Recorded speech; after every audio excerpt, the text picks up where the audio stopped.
This episode of the Beauty Industry Podcast was brought to you by Forest Salon Software. Join 6,000 plus happy salons using Forest to increase bookings and revenue today.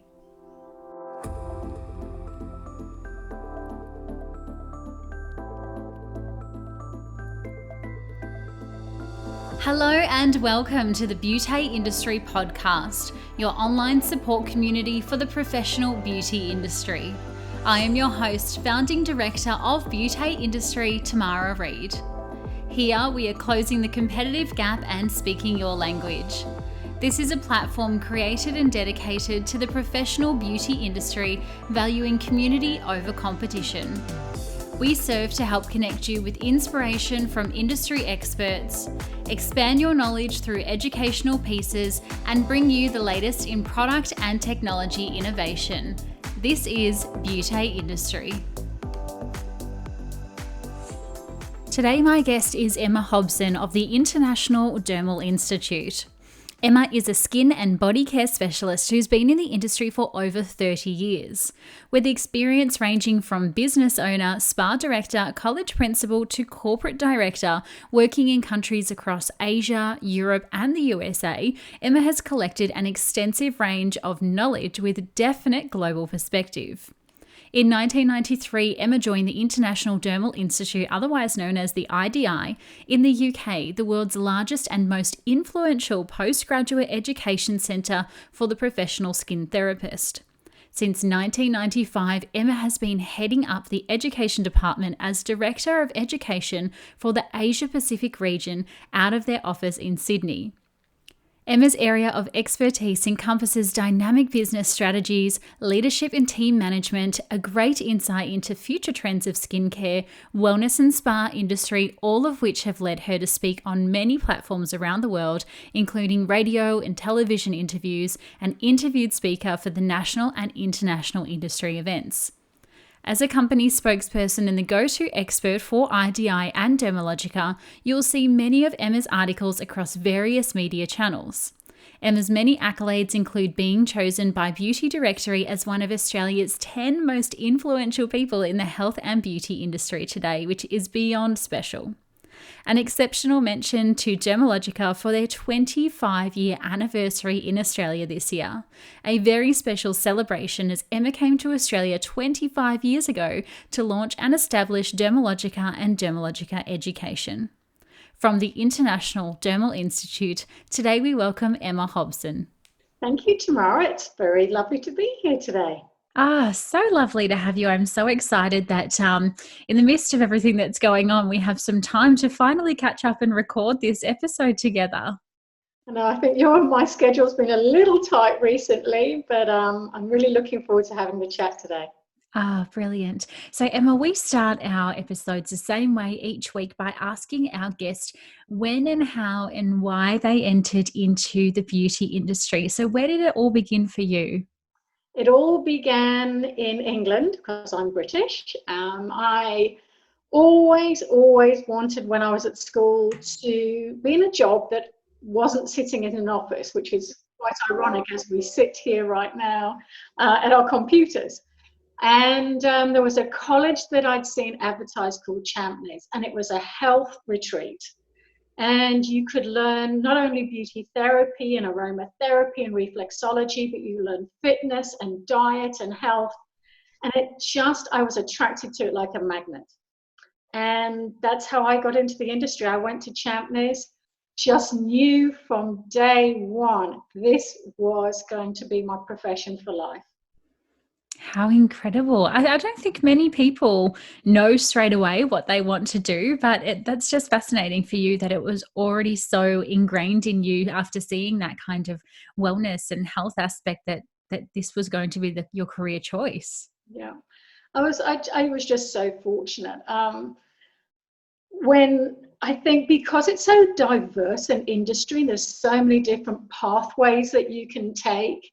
It has allowed you, when you start off as a skin therapist working in a treatment center, you can dream big. You can think of all the different places that you can go, and it never limits you. And I think that's why I've stayed in the industry my entire life. Amazing. Yeah. I got a little bit stuck when I was a therapist, and I thought I can just be a therapist. And I guess back in those days there wasn't a whole lot of, now we have kind of niche, and you can do brows and you can do skin, you can do body. But I got a little bit stuck until one day I finally realized there are so many opportunities out there for our career. And then, traveling on through to educator and sales and multi-site management and things like that. I think sometimes we're limited by what our thoughts allow us to believe, and we don't actually realize the big wide world that's out there. Absolutely. I think as often if I go to colleges, and I love speaking to college students who are studying our industry, I love to hopefully inspire them just to think, dream big. Don't limit yourself to what you just see around you. Stretch your imagination, and you can go anywhere and do anything. Brilliant. So Emma, what was your first job then after coming out of Champneys? Interestingly, one of the reasons why I wanted to be in this role as well is I wanted to be able to travel. I wanted a skill set that I could work anywhere in the world. And this is certainly one of those skill sets that you can do that. So my first job was actually in Hong Kong. I Wow. I did quite well at college, and my parents, as a reward, said that I could get a trip to Hong Kong for a holiday. And I got to Hong Kong. Oh my goodness! Wow, I'm from a small village in Yorkshire, and to go to Hong Kong was just mind blowing. And I just loved it. And literally within 10 days of being there, I'd landed myself a job. I know I phoned my mum up and told her I wasn't coming home, and I was only 18 at the time, and she burst into tears. And I said, "Don't worry, Mum, I'm going to be fine." And my first job was in Hong Kong. It was I kind of I've always had quite the gift of the gab, I guess. I've got quite a bit of self-confidence in chatting my way into things. And my first job was to actually set up a salon in a sports club, a ladies' tennis club. I didn't know anything about managing a business, so I went in blind. Luckily, my mum had been an entrepreneur. She got her own couple of businesses, so I had learned a bit from my mum of how to run a business. And my first job was to manage, run, and set up this lovely salon. Oh my goodness. I mean, talk about getting thrown in the deep end. You haven't just gone straight into performing treatments back to back, but you've got into opening up a salon and management. How did you navigate your way through that? I'd love to say easily, but that would not be the truth. Uh, it would have, if only the education had been out there that is available today, then I would have not made the mistakes that I'd made. But we all learn by our mistakes. What we don't know, we don't know, and so we go in blindly, and you just do the best that you can. I made errors, but you pick yourself up and you realize, well, okay, that's not working. And you move on. I made an error probably at first. I employed a girlfriend of mine, and we were quite close friends, and having to be her boss and a friend was probably an error, but we worked our way through it. I've been there myself. I know exactly how that feels. So you're 18, you're in Hong Kong. How long did you stay there, and where did you go to from there? I was there about 2.5 years, and then I got homesick, and I decided, okay, it was time to go back to Blighty, go back to the cold of England. And then I set up my own business in Yorkshire. And as much as I loved being at home in Yorkshire, as I said, I am from a small village, and I just actually felt, I felt confined in doing what I was doing. It wasn't, I don't know, didn't stretch me enough, or it wasn't big enough. I think I don't know if I didn't feel quite grounded there, but it just wasn't right. And so I headed down south, and I was very, very fortunate to actually get a role at Champneys. I was asked by my former principal if I would like to go back and teach. and do my teacher training qualifications at the same time. And I just thought, oh, yes, please. And so I went back to teach actually where it all began at Champneys. Ah, incredible. Did that feel like a full kind of circle moment for you in that you studied there and now you're back there Yeah, teaching? Yeah, it would have been so, so special, I can imagine. it was. And that's when I really thought I'd found my element. I loved teaching. It just is a natural part of me. And I love the students and I love the experience of teaching and learning. And I love doing my teacher training. So I thought, okay, now I think I've found my niche, my home. Right. And so what was it about teaching, or, what still is it, I guess, because you're still teaching and educating, that really lights you up inside, that you found there at Champneys? I think with teaching, you're very fortunate because you can create some great relationships with people. I think we all love helping people. That's why we go into this industry. It's by nature who we are. We like to support and help and nurture our customers and our clients. So I think that's a huge element in teaching as well. Partaking knowledge to give somebody else a skill set and seeing that they're growing and they're enjoying it and they get better at something. You can't really you can't go past that reward. Yeah, you're absolutely right. And so when did your interaction with the IDI came about? How did that even present itself to you? So after I was at Champneys, I actually moved over to the south of Spain and got a job as a director of a college down there. Then I went back into therapy actually in between that. I was very fortunate to be asked to open a 6-star spa on the beachfront in a beautiful hotel in Spain. And I'd completed that project. It was about to open. And very sadly, my mum got terminally ill. So I decided that I'd move back to the UK until she passed and was there for my mum. And then I didn't feel ready that I wanted to go back to Spain. My family and my sister and everybody was in the UK. And I started to look around for a job in England. And very fortunately, I found the International Dermal Institute. And I'd never come across anything quite like it before. The level of education, the different types of courses that they taught. When I went for my interview, the passion of the people who were interviewing me for what they did and the company, I found it just completely inspiring. Then I learned about Jane Werwand. They actually sent me a tape of her whilst I was driving my car down to London. I listened to Jane speaking about the reason why she'd set up the International Dermal Institute. And I thought, okay, wow, this woman is amazing. And if I could work for a company for her, I would be honored and I would be very, very fortunate. Incredible. How special is that? Oh my goodness. I want to go back one step though.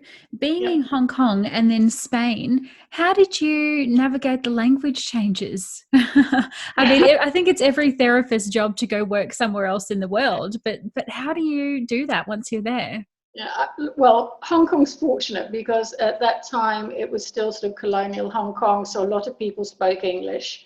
And I did work in a recreation club, the latest recreation club in Hong Kong that was English speaking. So to be honest, that really wasn't too hard. I learned a little bit of Chinese enough to get taxis and food and bits and pieces, but Cantonese is not the easiest language to master.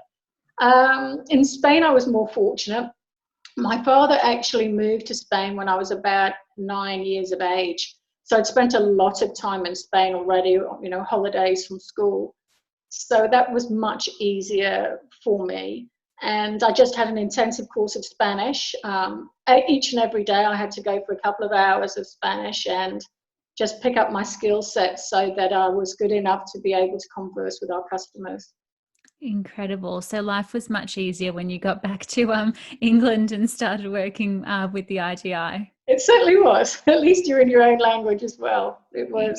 But all the experience that I had previously really helped me at the International Dermal Institute, because of course it was postgraduate education. The first time I'd actually been working with our customers and our, our students who had already been in the industry either for quite some time. Obviously, some students are new into the industry. So I think that's when I really found that you learn. One of the things that teaching, particularly in postgraduate education, you probably learn more from the students than they learn from you if you have your antenna up. There's a vast amount of skill set, and when you collaborate together in a classroom and people share ideas, I think that's when we really prove ourselves to be a fantastic industry where we support each other, share ideas, and learn from each other, not just the teacher in front of the room. Couldn't agree more. I couldn't agree more. I think learning in the classroom is always, well, now, we take things virtually, but always a two-way street. Teachers can only kind of expand their knowledge when they're asked a challenging question, perhaps that they have to go away and research themselves. So I absolutely love that you've mentioned that. What was that role at the International Dermal Institute that you applied for and that you worked in there in the beginning? So I started off as a trainer. My role was to teach the International Dermal Institute workshops. It was also to teach Dermalogica, obviously, because Dermalogica was part of the International Dermal Institute. Not so big in those days. It was more focused on the International Dermal Institute, so a lot of generic education. I traveled around the country. We took our IDI, the International Dermal Institute, on the road. I also used to go and teach at the undergraduate colleges. We would take the International Dermal Institute and sort of, I guess, demonstrate to students, when you finish your undergraduate training, don't think that education stops there. You need to carry on, need to keep on learning. And the way to excel, when we leave college, we only have the foundation of our knowledge. We have to build our house of knowledge upon that when we actually leave. And the International Dermal Institute was there to support everyone from day one when they leave college to when you've been out in the industry for 20 or 30 years. We all have to keep growing. We all have to keep, we can't have the same knowledge that just regurgitates the same thing 25 years over. We have to each and every day try to learn something new to keep on top of a very, very fast-paced industry. Yeah, you're 100% correct there. And now, especially with the changes that we're seeing, our clients are so savvy. They know a lot about ingredients because they have Dr. Google in their back pocket that they can whip out at any time. And we're seeing a lot of these clients come into our spaces now and ask us questions. So you're right about that education and just continuing to evolve that. I'm wondering then how you moved. I think this is like the biggest jump in anyone's career from almost, a state trainer or, a national trainer into something that is titled global educator. I mean, what does that process look like? I think you must get asked this question all the time. The first thing, when I was in the UK, I had a fantastic boss, Steve Kurland, who really believed in me. He was such a tremendous boss to have. And he was charged from the UK to open up the Dermalogica and the International Dermal Institute in Australia. And he put it out to me and said, Emma, what do you think? How would you be interested to go to Australia? I know you don't know anybody there. It's not set up. So it is literally going to Australia, setting up the education department, help set up the whole, support the operations and set up for Dermalogica. When you go to Australia, no one's ever heard of it. There's, derma to who, derma to what. There's no real vast array of postgraduate education. So you'll be a kind of bit like a pioneer. And because I love travel and I love being stretched and given opportunities and to be challenged, I said, yeah, I'll go. Of course I'll go. And willingly. And the agreement was love it or hate it. If I wanted to stay with the company, I'd have to stick it out for 2 years And if I didn't like it after 2 years, that was okay. I could have a transfer back to the UK to resume, a position there. I thought, oh, look, 24 months, it's easy. And, when you're still young and you're single, you think I can do that very easily. So my first role was in setting up the education department and spreading the word through. I travelled endlessly around Australia to spread the word about the International Dermal Institute and obviously Dermalogica at that time. And I was the only educator.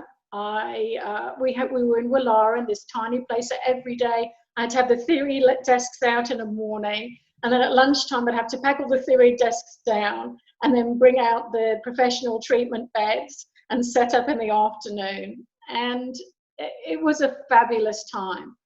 Some of my favorite memories are actually of those times of starting off. We had a lot of therapists who were just amazing, the trust and the faith that they had to come on board with us and to, take their learning with the International Dermal Institute. So then that grew and grew and grew, and the staff grew, and then we went from one location to another location and another location. So, we spread our wings around Australia over the years. And as we grew, I guess my experience of what I did grew. And so then I was asked by the company if actually I would move into a role where I looked after the Asia Pacific region, which means, all of Asia, Australia, and New Zealand. I got an international team to support me as well. So I had 2 teams running simultaneously, one being the domestic team and one being the international team. And then, of course, it moved to being director of education as again, that region has grown and my role has grown over that time. Now I am today. Yes. Emma, that is absolutely insane to think about. You brought the International Dermal Institute and Dermalogica over to Australia. I mean, that's not no one does that. Well, I was very fortunate to be given the opportunity, and I work for a company that has been so good to me. The opportunities that I've been afforded, I wouldn't be the person today. I wouldn't have the skill set. I wouldn't have had the opportunities. I've traveled everywhere in the world. I have friends in just about every country because of it who I've worked closely with. I've met incredible business owners. I've been asked to speak on many platforms around the world, and all of that has been provided to me by the opportunity the company that I work for. So I will always be eternally grateful. After the break, Emma shares with us how she keeps up to date and inspired by the industry to create and design Dermalogica's treatments, and 2, the Dermalogica difference, which has retained Emma for 25 years of employment. But first, a word from today's beauty partner. Community, I know many of you are working on your business at the moment, and perhaps that has involved you thinking about changing software providers and looking at stepping up your marketing game. Well, our friends at Forest Salon Software are offering free setup and migration for a limited time only. This means that you can simply move your software over to Forest for free. And yes, you heard that correctly. Contact the team at Forest today to arrange a free bespoke consultation by clicking the link over in our show notes. Thank you so much to Forest Salon Software for making this episode of the Beauty Industry podcast possible. And now, back to Emma.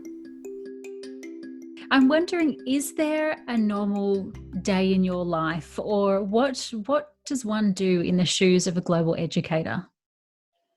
No, there is no normal day. At the moment, it's probably been the most normal I've had it in years and years. A day can be many different things. A day can be getting up and going on a plane to Malaysia. Presenting in Malaysia, working with the directors there, working through their strat plans. It can be presenting to the media, influencer events, presenting to their staff, their customers, getting on a plane again and then flying to Hong Kong and doing the same, and then getting on a plane and going to maybe Singapore. being away from home for probably around about 2 weeks at a time. At the same time, trying to be at my emails at night so I could still have Australia to run at home. Coming home, maybe a few days in the office.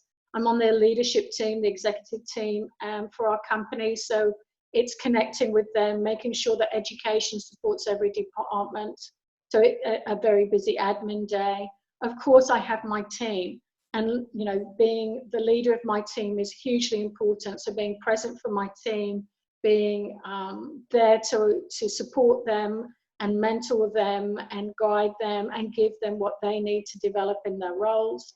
It can be flying down to Melbourne to present at a college, to speak to their students, traveling around Australia as I do a vast amount as well. So honestly, no day really is the same. So I'm most fortunate that I'm not in Groundhog Day ever, really. I love the diversity. I'm so fortunate to never be bored. I never have gone to work in 27 years in this company and thought, I'm bored. Wow. That is so, so special. I'm sure you get asked a lot, how did you get there? And I want a job like yours, and one day I want to have your position. But I'm wondering if you can share with us what kind of skills are you required to have to actually run this role? I'm sure, you know, it sounds very glossy on the surface. I'm flying here, I'm speaking there, I'm presenting, but in the back end, I'm sure you're like a duck swimming along, just traveling your feet at a million miles an hour underwater. What kind of skills perhaps don't people see behind the scenes that you have to possess? I think you've got to be exceptionally organized. You have to be able to work on multiple projects at one time. You've got to be able to know your deadlines, know who you have to support. You need to be able to look at the big picture of the business and know what you have to do to get to the big picture. You have to know what the goals of the company are, both financially as well as with all the other goals that are set for us. And you've got to know how you and your team are going to perform those goals. So strategy, you need to be able to strategize. You need to be able to prioritize. You certainly, I think, need to have an enormous work ethic. I work exceptionally hard. It doesn't feel like hard work. It's not like poor me. Look at the long hours that I do, but you have to be prepared that, you know, in any role like this, you've got to work very, very hard. Leadership skills are very important. Without a team, without supporting your team, having time for your team, listening to them, having empathy for them, for the various situations they are in life, is essential. So, they're just some of the skills. I have to remain relevant. I've got to make sure that I read a lot of what's happening in the industry. I go to seminars, I go to events, I follow other industry leaders, both inside our industry and outside of our industry. Because if I lose my edge, if I lose being relevant, and if I lose that desire to seek knowledge, then I can't pass that on to anybody. So there's a lot of work in the background to make sure that I upskill myself and I remain relevant as well. Yeah, well, I was going to ask you, because I know one aspect of your role is helping the creation and development of treatment protocols and sequences. Where do you take your inspiration from in doing this? Because sometimes we can have a creative block or we feel a little bit stagnant. So what inspires you to help be the creative director behind the scenes here? Well, I think like all of us, we still never go past loving treatments and loving skincare and designing things. I love creating new things. I love creating new curriculum. I particularly love creating new treatments. To be honest, Tamara, sometimes where I find inspiration is actually going backwards as well as going forwards. I think sometimes in our industry, we've lost a few essential skills along the way, or things that we used to do that we haven't done in a while.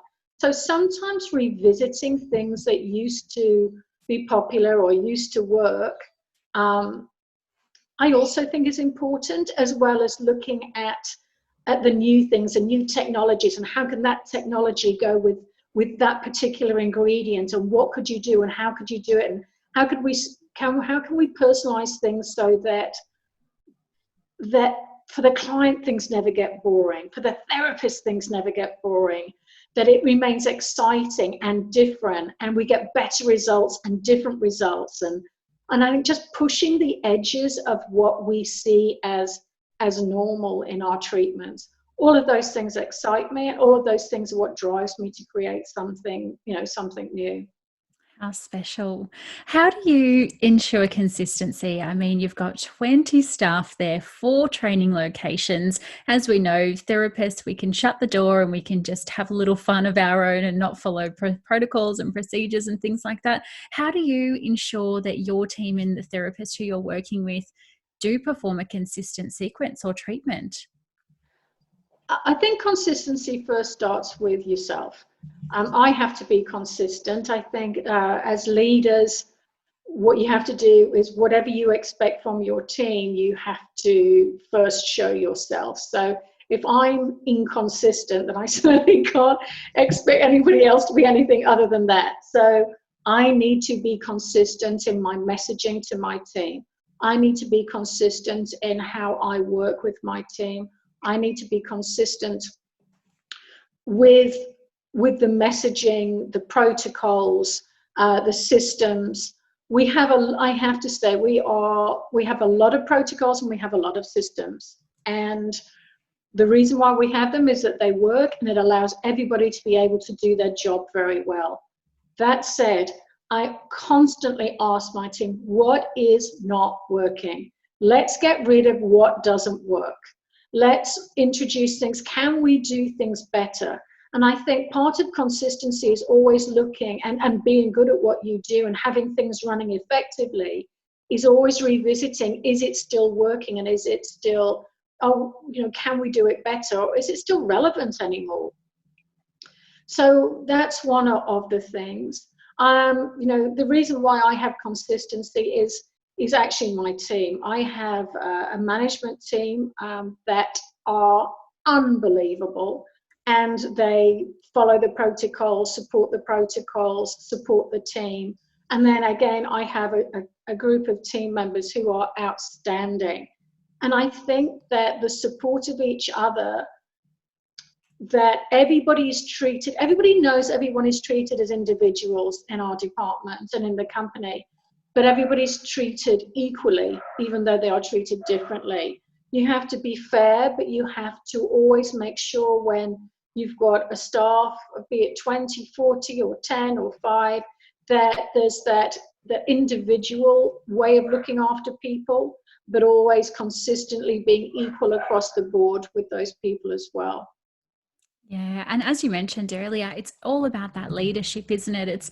It's following by example, or leading by example rather, and showing people how to do things rather than just telling them how to do it and micromanaging.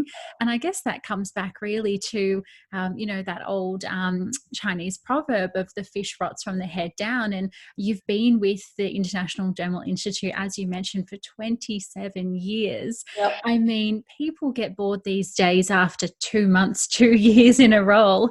How has the brand kept you stimulated for such a long period of time? Clearly, they're incredible people to work with and incredible leaders. Yeah, as I said before, I'm forever grateful. I am so lucky because I work for a really progressive company. Jane Werwand, 4 years. I mean, the lady, if you don't know her or have heard of her, the woman's a legend. She's the most innovative, incredible, very futuristic individual. So we've been so fortunate to have a leader like that. And again, the leader now that we have is exactly the same. So we work for a company where innovation is rife. It's how we evolve. It's how we breathe in the company. So though I have worked for the same company with the same core culture for 25 years, and we're all about the professional skin therapist, it always has been. What changes around us is innovation in treatments, innovation in ingredients, innovation in just in the background, all our IT and all of the support management systems, and everything around us constantly is, how do we do it better? How do we change? How do we evolve? How do we grow? How do we remain leaders in education? And that is so exciting. So my job has evolved, changed. It's still, everything is still relevant, and we keep relevant. And so you never get tired. And even though I've been in the role for quite some time, as I said before, I'm never bored. It's exciting. It's changing. I don't know what my role is going to be this time next year. My role isn't the same as it was this time last year. What I do each and every day, what my team do. I have team members who've been with me for such a long time. They are outstanding. And I think, the reason why we've had them for so long is exactly the same reason. They're not doing the same thing every day. They're constantly changing, learning, developing, growing, stretched. And who wants to leave a company like that? Not me.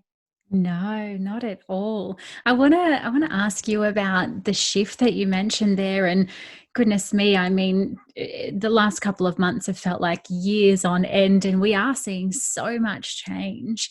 We're seeing a large shift also as professional brands make their way into retail spaces and, counters across the country and the industry. And you talk a lot about therapists and the language that they need to be using, and, they need to be progressive in keeping up to dates with trends and things like that.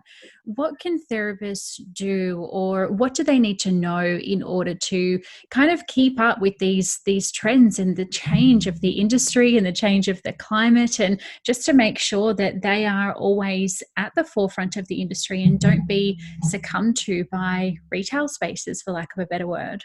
Yeah. I could spend a whole day on this subject, so I'll try to be as concise as I possibly can. First of all, I think we know we have to be competitive.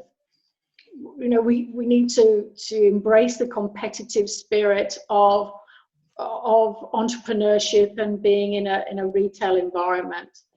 I think having goals, targets, incentives is paramount in every single business. Training in the retail for your retail skills continually. The environments out there in the retail space change, and so we have to change in the same manner. I think one of the things that we have to be really confident about is that we offer something unique that no one else can, and that is our human connection that we have with our clients and our customers, the trust and the loyalty that we have with our clients and our customers that come into our business on a regular basis. We've got to use that to our absolute advantage. Never forget, they always use something on their skin. They're either buying it from a pharmacy, or they're buying it from online, or they're buying it from a department store, or wherever it may be. But they're using something. What we have to do is find out how to hook them to purchase it from us. So, loyalty programs, making sure that, you are doing your promotions, your gift with purchase, you are competing in that sense with the department stores, that you are always have a marketing calendar and you're running those marketing calendars. And so your loyalty programs, make sure that your loyalty programs work for you. Some loyalty programs can, the old-fashioned stamp, putting a stamp on a card isn't going to work anymore. You've got to be much more sophisticated with your programs. But your expertise, the expertise that we have, no one can beat our expertise in what we do. And we have to sell and promote that. We need to get out of the back and into the front. More treatments and short treatments, doing skin lessons for our clients in the front, doing your facial analysis, maybe with an Observe machine at the front of your business, doing more in the front, just like they do in the retail space. creating theatre, creating excitement. We have to make our retailing areas at the front an enjoyable shopping experience. And, you know, let's face it, the majority of our customers are females in a lot of our businesses, and we love to shop. So give everybody that love of shopping experience. Make sure you've got plenty of, you know, promotional evenings on and events on and things that's constantly engaging your customer. And follow up, follow up, follow up. Follow up with your sales. Make sure that you are keeping in contact with your customers who are purchasing from you. Don't let them just buy something and go home and that's the last you speak to them until they come in another month's time. There's so much that we can do. You know, making sure, you talked about sustainability, making sure that you have a really good sustainable plan. It also might mean perhaps having a plan where you also support your local community, where you also give back. I think there's a lot of things in our space that we can do to keep our clients connected, make them feel loyal to shop local. I am an advocate of shopping local, and I think that we have to pull on our customers' heartstrings a little bit more about shopping local and coming into your local environment and your stores. What is it that makes your demographic of your customer? What are they interested in? What are they passionate about? Support their passions. Have a united front and something that you can connect with your customers on an emotional level as well. Did I do that quite shortly?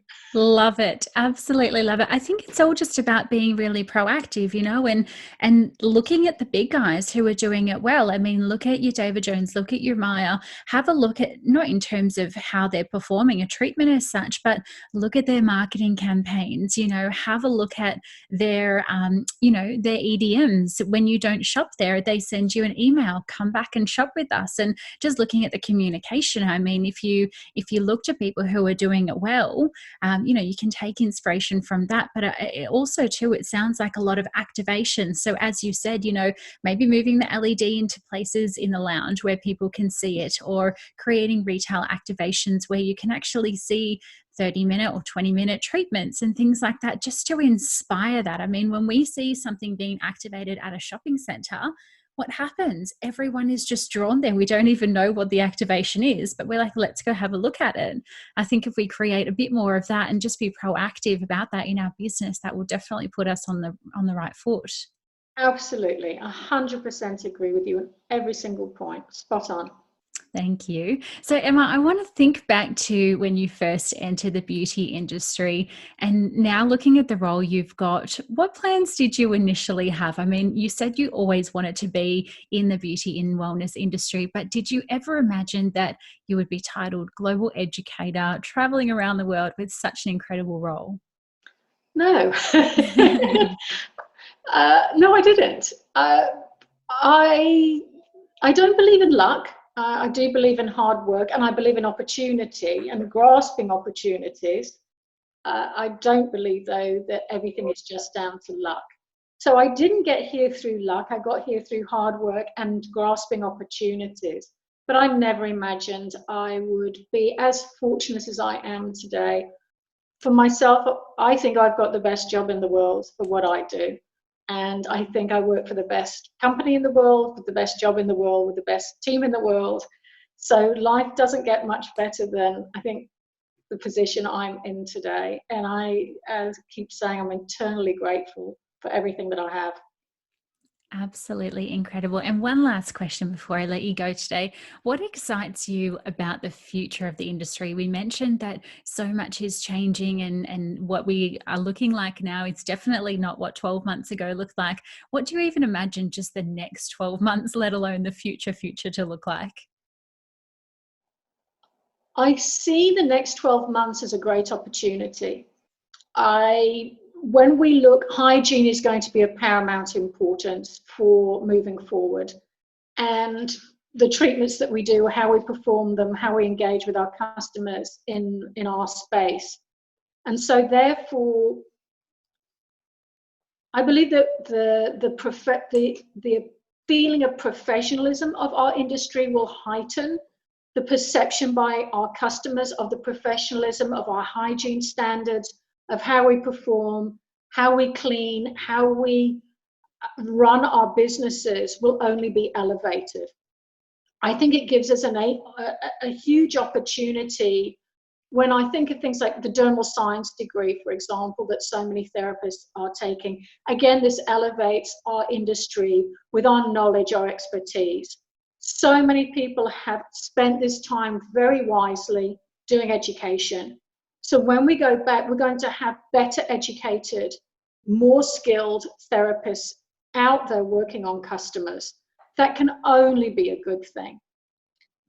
More innovation, I think we'll look at, as I say, how we're performing treatments, what we're doing within the treatment. It will revisiting what we do and making it better cannot be a bad thing. It can only be a good thing. Definitely. I could not agree with you more. And even though in the midst of all of this, it sounds quite scary, we don't have a light at the end of the tunnel yet, we don't know what that's going to look like, but it actually excites me that we get to almost reinvent ourselves, and I keep envisioning this space and this time as almost like we're cocooning and we're going to come out as butterflies rather than caterpillars as what we knew before, because we're getting the opportunity to work on our business, which we've never had. We're getting the opportunity to reconnect with people via phone calls and conversation, and that too transfers to our client. And we're doing a lot of self-care, a lot of reflection, a lot of self-love as well. And I actually feel quite excited for the other side. But yes, so do I. And I think one thing we must never forget, we've just been starved of human connection. It might be 2 months in our industry where people aren't going to be able to come for treatments, and we've certainly been starved of human touch and human connection in isolation, especially those people who live on their own. And we must never forget the importance of what we do in that area of human connection. I believe it's our key to success for the future.